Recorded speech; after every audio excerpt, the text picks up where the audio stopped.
sort of going chaotic the day after April Fools. It's an exciting moment for me, as I'm sure you also are.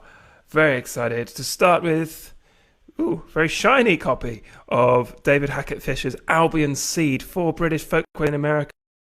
Really am excited to start reading from this. This is a fantastic early exploration of early American history through the four waves of migration.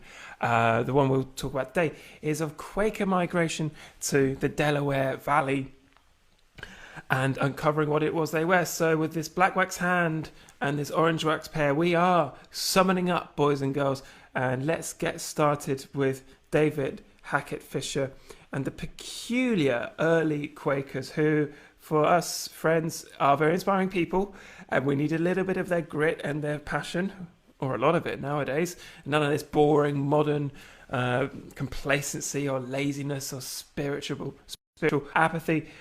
Take that kind of fervour, but also maybe place it in the framework of today, because what the early Quakers did with their clothes was really quite peculiar. So what did they wear? It's interesting what they didn't wear and all the rules that were applied to it. Women were given far more rules, it appears, than men.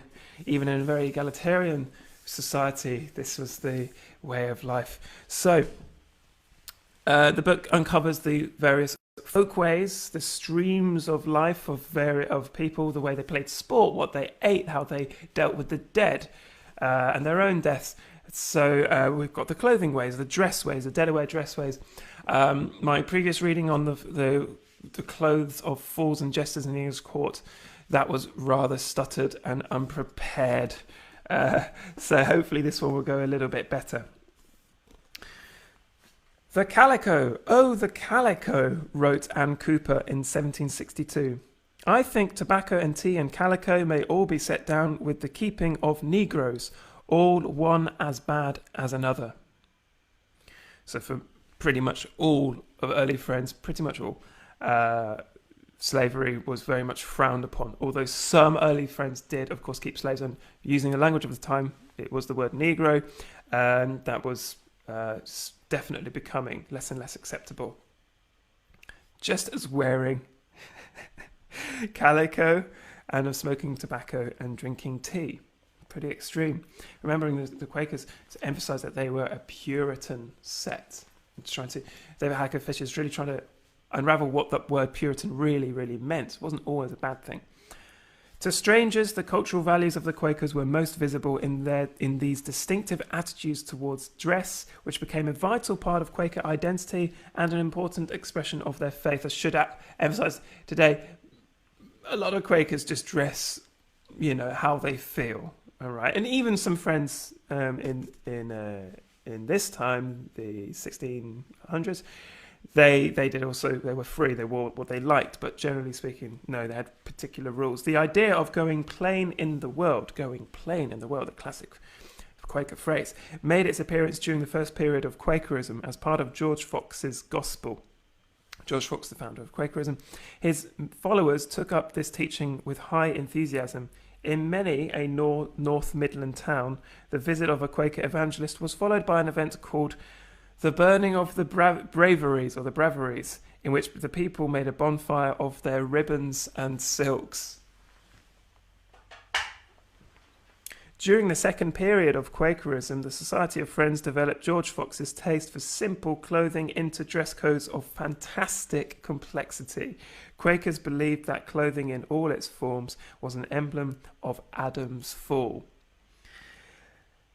A badge of lost innocence. There is really peculiar things going on in Genesis, the third chapter, where Adam hears the sound of God. I think this is how it happens because they eat from the tree of knowledge.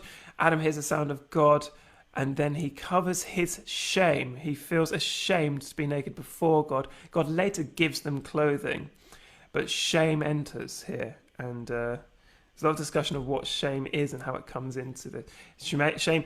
Differentiated from humiliation. Humiliation is being ashamed about or humiliated about something external. Shame is deep sensitivity about yourself, about who you are. William Penn of Pennsylvania, famous Quaker, argued that guilt brought shame, and shame an apron and a coat. As sin, and this is quoting from William Penn in No Cross, No Crown. This basically sounds like Christian anarchism, right? No cross, no crown. Quoting William Penn, as sin brought the first coat. It really does in the Old Testament. The first sin, and then the shame, and then the clothing. As sin brought the first coat, poor Adam's offspring have little reason to be proud or curious of their clothes, for it seems their original was base, and the finery of them will neither make them noble nor man innocent again. Our first parents were then naked and knew no shame, but sin made them ashamed to be no longer naked. It explicitly states Adam and Eve were not ashamed to be naked prior to their eating of the tree of knowledge. Since therefore guilt brought shame an apron and a coat, how low are they fallen that glory in their shame, and that are proud of their fall.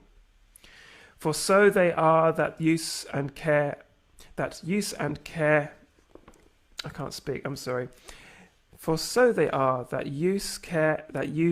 and cost to trim, and set off the very badge and livery of that lamentable lapse. If a thief were to wear chains all his life, would their being gold and well made abate their infamy? To be sure, his being choice of them would increase it. This idea was reinforced by another principle. Quakers believed that clothing should be only what was needful to cover their shame and fence out the cold. Every ornament not needful was systematically searched out and condemned. Quakers generally agreed that excessive dress was unscriptural. Another quote from Penn: how many pieces of ribbon, feathers, lace bands, and the like had Adam and Eve in paradise or out it? I think the black hand has fallen. It's taken a dive.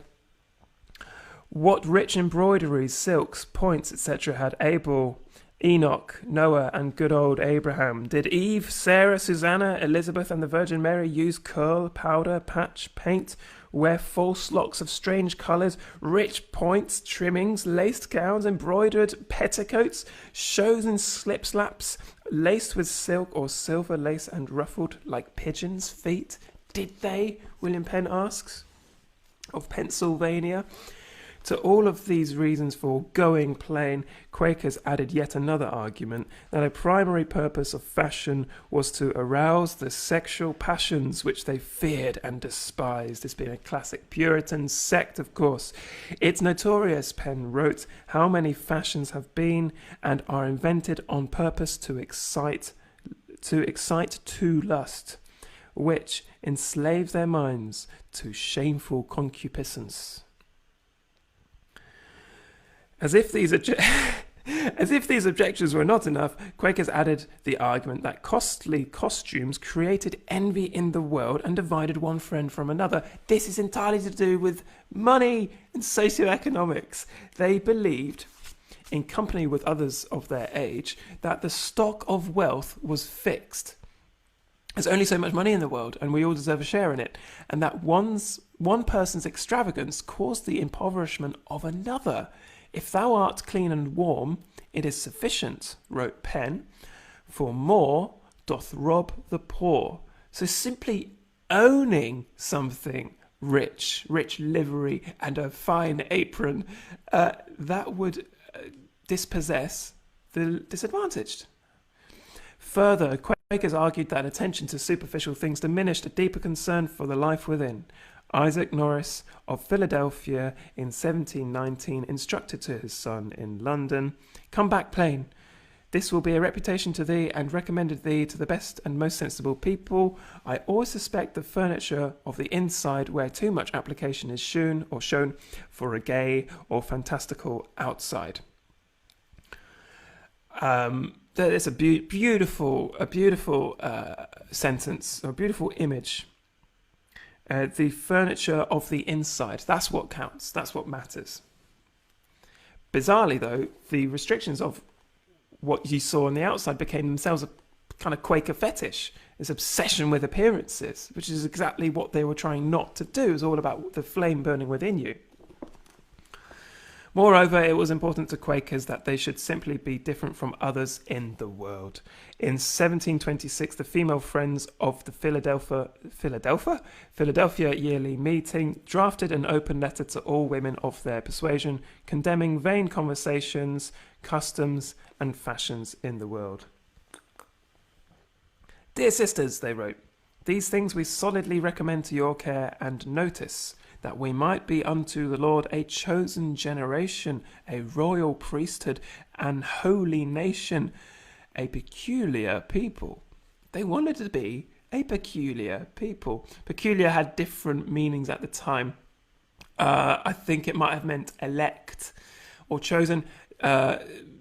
Simply put, a fantastic beer is called the Old Peculiar from some North Yorkshire brewery. And it's to do with some particular church title.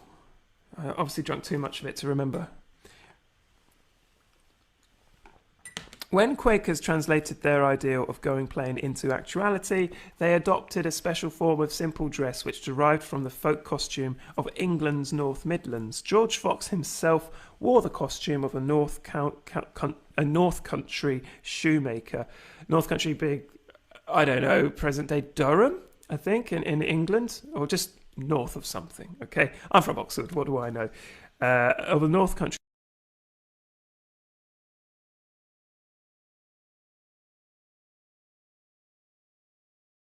Which became a symbol of both the man and his movement. Fox was called the man in the leather breeches. With my long leather breeches and my father, I am walking in the light of the Lord, said Fox. As I've beautifully replicated that old Quakers song, yes, and was thought to wear them all the time, his breeches, except only a little during one hot summer, in his own words. So this is pretty strict of George Fox. It's comparable to how monks wear the same thing all the time, and nuns, of course. This outer purity reflecting inner purity, I guess. George Fox's costume was widely imitated by other male Quakers for many years. Ancient leather breeches were handed down from father to son. A Yorkshire friend and when I say friend, of course, the Quakers were a society of friends with capital F. So when I'm saying friend, I mean Quaker. A Yorkshire friend in the 19th century recalled, when I was a lad, there was a vast many still sitting in their father's leather breeches, and more than one I knew, had breeks their grandfathers had for their best, and there was a vast of good wear in 'em yet. Other humble people in the North Midlands wore simple trousers of a broad cut, with a wide leather apron in front. The costume was brought to the Delaware Valley and was worn by farmers for many years. A European visitor found Quaker farmer John Bartram dressed in white trousers and a large leather apron. Must have looked very, very fetching, a leather apron. The conventional costume of male Quakers also derived in other ways from the dress of farmers and artisans in the north of England. It's just struck me that you can be costumed, right? Your daily routine is your clothes, your costume. Say that in Portuguese, acostumar. If you're used to doing something, não estou acostumado a fazer isso, I'm not used to doing this. And then also you've got the priestly language of habit. Habit was the word for vestments that priests would wear. He's in his habit. And of course now habit means your daily routine. The common fabric of the north was a plain homespun called hodden grey. One variety called Penistone was of course woolen fabric named after the village in Yorkshire. In the Delaware Valley, Penistone was one of the first textiles to be manufactured on a large scale. Its soft grey colour set the tone for Quaker clothing through generations. So normal did this costume seem that when Mary Pennington had a vision of Jesus, the Saviour appeared before her as a fresh, lovely youth clad in grey cloth, very plain and neat. How did the English make their money in the early Industrial Revolution? Of course, it's fabrics and textiles. That's the earliest boom of the Industrial Revolution, the invention of the spinning jenny and the jacquard machine. It's all about fabrics, textiles. That's what launches what we now know as capitalism. It's all about clothes and showing off. That's what the Quakers were rejecting. And they rejected, of course, the capitalist ideals as well. Merely owning rich clothes would be a demonstration of the disruption of egalitarian economic ideals, so to speak. Quaker meetings in England and America enforced the rule of simplicity in dress with regulations of high complexity. The Pennsylvania Council entertained a proposal for restricting all men to only two sorts of dress through the year. Can you imagine that? Only wearing two kinds of clothes throughout the whole year. Must have been great fun. Male friends were forbidden to wear cross pockets on their coats and needless pockets of any sort. How dare you walk down the main road of our village with your disgusting pockets? They were warned against broad hems, deep cuffs, false shoulders, oh my, superfluous buttons. Filthy coming in here with his extra buttons and his long sleeves, how dare he? Fashionable creases, wide skirts and cocked hats. The refusal of Quakers to use tricks of tailoring created a garment of curious profile called the shad belly coat in the Delaware Valley. The question of male headgear was much debated among Quakers. Men were encouraged to wear plain broad-brimmed beaver hats, undyed and uncocked. I'm resisting the temptation there.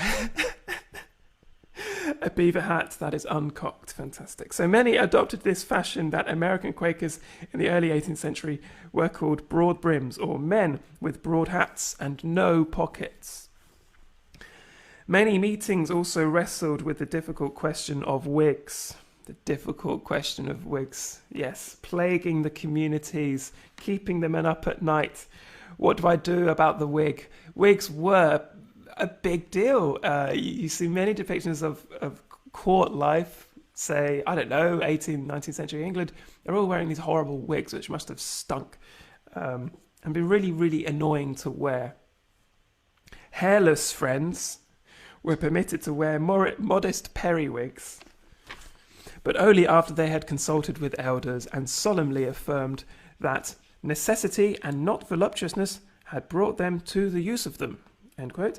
Even if these needful wigs were expected to be such as in colour and shape resemble their former hair as need be, and were not to be excessively long, full, bushy, proud or powdered. Quakers who kept their own hair were generally discouraged from wearing any wigs at all. For women, even more elaborate dress codes were recommended. So here's the contradiction right there. Quakerism, on any relative scale, was very much more emancipated in terms of women's rights. Yet some unconscious rules slip through the net, and of course we get more and heavy expectations loaded upon the shoulders of our plainly dressed or otherwise Quaker female friends. The women's meetings, every imaginable aspect of feminine costume, fashionable hats stemmed. Women of all ages were encouraged to wear plain hoods, which in the 18th century were replaced by bonnets of extreme severity. Handkerchiefs were worn modestly over the top of the bodice. Quaker women were expected to wear aprons when they appeared in public, either of green or blue or other grave colours, and not white, nor any silk aprons. Dresses were to be of simple cut and plain colours. Special warnings were issued against the wearing of stripped or branched stuff or silk, or long scarves, or any other things which may lead us into the fashions of the world. In the 18th century, Quakers discouraged the use of dyes, particularly indigo, because it was produced by slave labour. Bright dyes were condemned as excessively proud, and dark dyes were forbidden because they were thought to hide dirt. That's fascinating, isn't it, in terms of the Quaker ideology? You're not allowed to wear even darker colours because they will hide your dirt. They'll hide your shame. If you're wearing dark, the presumption is you have something to hide. On the other hand, it's quite a beautiful image that they all walked around in communities with not their hearts on their sleeves, their short sleeves, but this idea of we've got nothing to hide. We're here. We're not pretending, hopefully not pretending purity, but showing, if we have it, our sin to be raised in the meetings for worship. That's the good line. The bad line is we'll just wear this pure clothes and they will somehow make us pure. We won't have to worry about it. There's a fascinating Hasidic tale related to this, which I would be able to recount, but my mum is going to send me the book at some point, along with a whole stack of other things. And it's thanks to my wonderful mum that I've got this book here in the first place. It cost an arm and a leg to send this here to Lisbon. So thanks for that. She's had to remortgage the house because of this. So thank you.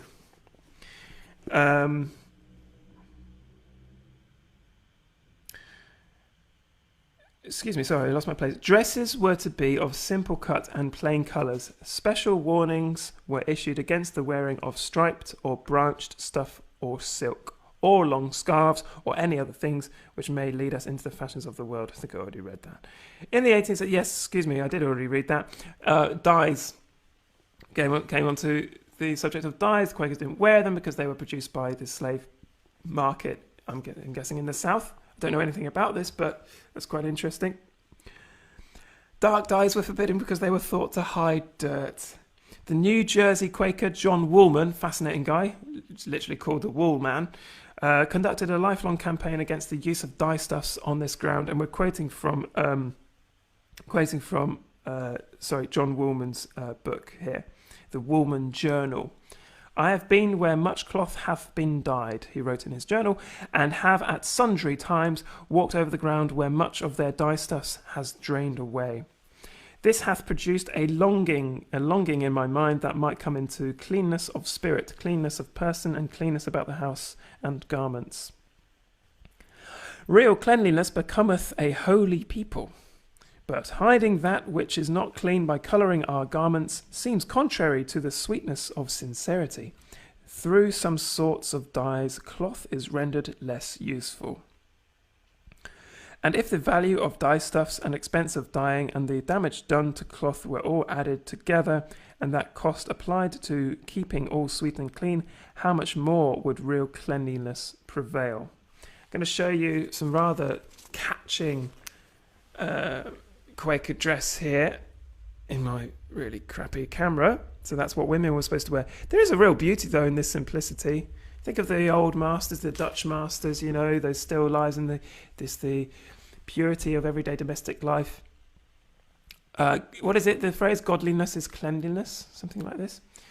The Quaker dress I've just shown you was made in the mid-18th century and still survives in Philadelphia. Philadelphia, of course, meaning the land of brotherly love, fraternal love. It had no buttons, oh no, belt, sash, decorations, or adornments of any kind, no, out.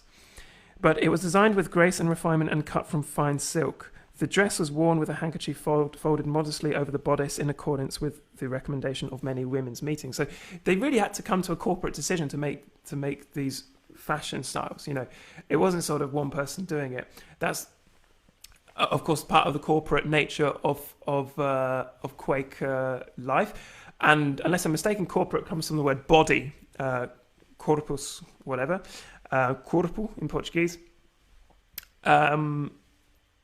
And so what I'm trying to say, this is made more or less unanimously, at least with what they consider to be the leadings of light within each of them. And there's really, for me, fascinating symbolic relation going on here. Let me just read again. This Quaker dress had no buttons, belt, sash, decorations, or adornments of any kind. Grace and refinement, fine silk. And especially if you cast this in relation to what fools and jesters were supposed to wear, or what we think they wore. When you do a little bit of research around this, you come across so many little things, small things, related terms, related words, bric-a-brac, these small objects of art that were found in people's cupboards across Europe. Bric-a-brac comes from a French nonsense phrase meaning this and that. I don't know, a bric, a brac, whatever. Then you come across curios, small, curious items, bells and whistles, ribbons. The image of Quakers bringing their ribbons and sashes to bonfires and getting rid of all of this smallness. When you call someone petty, for example, someone is being petty, being small-minded, being really minimal, being focused in these fussy, needless things. Petty means small, from petit in French. So I'm very, very curious about how the Quakers seem to want to sort of spread the light into wider things. And symbolically, that's the removal of all of these tiny items. So yes, bric-a-brac, jewelry, of course. Jewelry is a highly symbolic part of clothing, usually without any kind of pragmatic use or utilitarian purpose. Jewelry is often used for social designation, demonstrating your place in society. Also could be used as an amulet, as a kind of charm. And Quakers absolutely had nothing to do with it. They eradicated all of this to furnish the interior, so to speak. You can think of clothing as a kind of furniture of the body. The body is God's temple. So, neatness, to continue with the wonderful David Hackett Fischer. Neatness and cleanliness were also encouraged in other ways. Amelia Gunmere remembered that friends were, quote, as notable for the neatness as for the old-fashioned cut of their garments. Their linen was always fine and clean. End quote. Quakers were also forbidden to have commerce in clothing that was denied to them.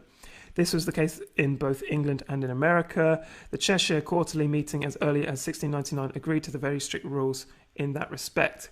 Bringing to mind the quite strange situation of this sounds really, really judgmental, but I'm curious about the rulemaking behind a Muslim selling alcohol, as I do see it's a common thing.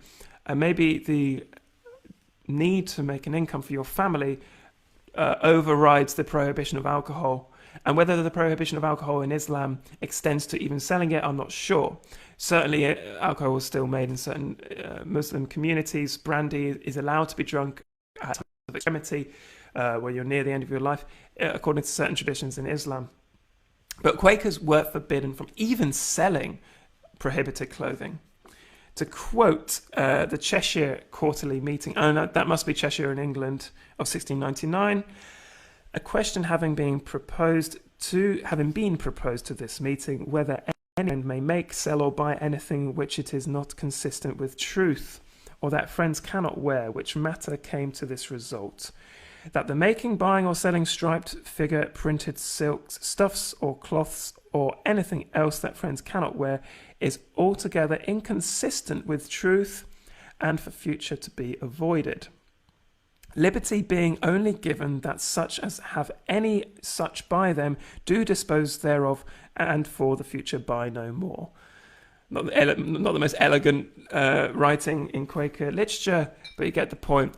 The selling, even the mere trade of these so-called needless clothing items, the trade was, to use that phrase, inconsistent with truth, which is a very mild way of saying not allowed. Remember, Quakers don't have doctrine. They don't have thou shalt not.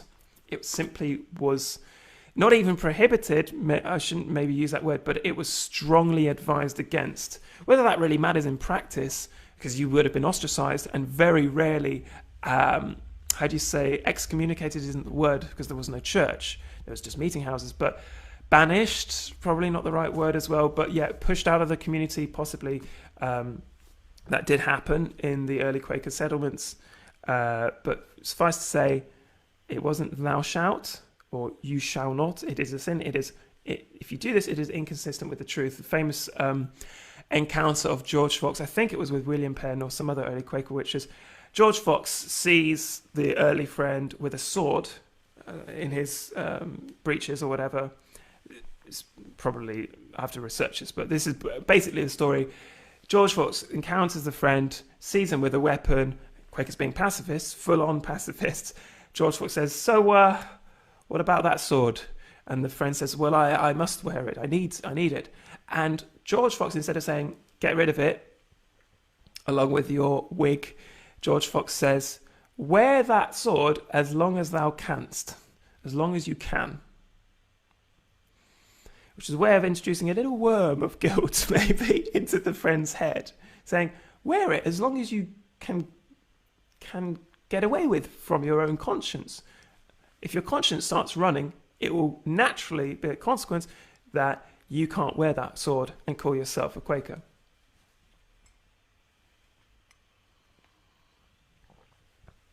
Quakers don't have doctrine. They do have walls. They do have boundaries. You can't just turn up and do anything. There are some things that tie friends together, and they are implicit rules, maybe. Quaker hostility to changing fashion caused them to cling to clothing styles of the past. Hostility to changing fashion. Great writing. Amelia Gummier wrote, what a name as well. Amelia Gummier. This is just a joy, this book, the whole thing. And remember, this book isn't just about Quakers, it's about 3 other... Oh dear, what happened there? We got interrupted. Troubling times at the bandwidth, of course. So a little bit of interim music. And we shall carry on. Just the last bit of this reading. The sounds of Panalak and a friend of mine, Sharif. So we're talking about the breastcloth of the German modest dresses, the Mennonite tradition, the Brusttuch. Brusttuch is the breastcloth that Mennonite men of various sects were required to wear. Folded over the bodice and a little cap on the back of the head. The fabric and plaits of the cap, K-A-P-P, in German, were unique to each little sect and local community. Many Pennsylvania Germans adopted plain clothing of some sort or other, similar in tone and feeling to the costume of English Quakers. During the 18th century, the plain dress of the Quakers was much admired by others. In the year 1784, for example, a Latin adventurer named Francisco de Miranda was traveling through the United States. One Sunday, he amused himself by attending a Quaker meeting and was captivated by women he saw there. Why else go to Quaker meeting? In his journal, he wrote, "At 3 o'clock went to the temple of the Quakers, in whose company I remained for 2 hours, without anybody speaking a single word. I entertained myself all this time by examining slowly the dress and countenances of the female concourse, and I can assure you with all the ingenuousness that neither more simplicity, cleanliness, and taste in the first, nor more natural and simple beauty in the second can be imagined. I am firmly persuaded that the colouring of Rubens and the carnations of Titian can never imitate what nature offers here in the hue and complexion of these simple Quaker women, who have not a grain of powder or drop of oil on their persons." So to close, many Pennsylvanians who were not themselves Quakers or German pietists tended to imitate these dress ways. Benjamin Franklin, an immigrant from Puritan, Massachusetts, adopted the Quakers' idea of going plain and conformed to so many articles of their dress that he was often mistaken for a friend himself. You're Benjamin Franklin. So also did the Presbyterian Benjamin Rush, the Freethinker Thomas Paine, and others of various denominations. In more moderate forms, the ideal of simple dress spread westward from the Delaware Valley into the American Midlands. and for many generations became part of the culture of an American region. It has been a delight to embark on the good ship David Hackett Fischer and Albion Sea. Expect more droning boredom from my mouth in the forthcoming days. Very excited to keep reading from this. So keep yourselves jolly, keep yourselves playing, and I shall be in touch soon.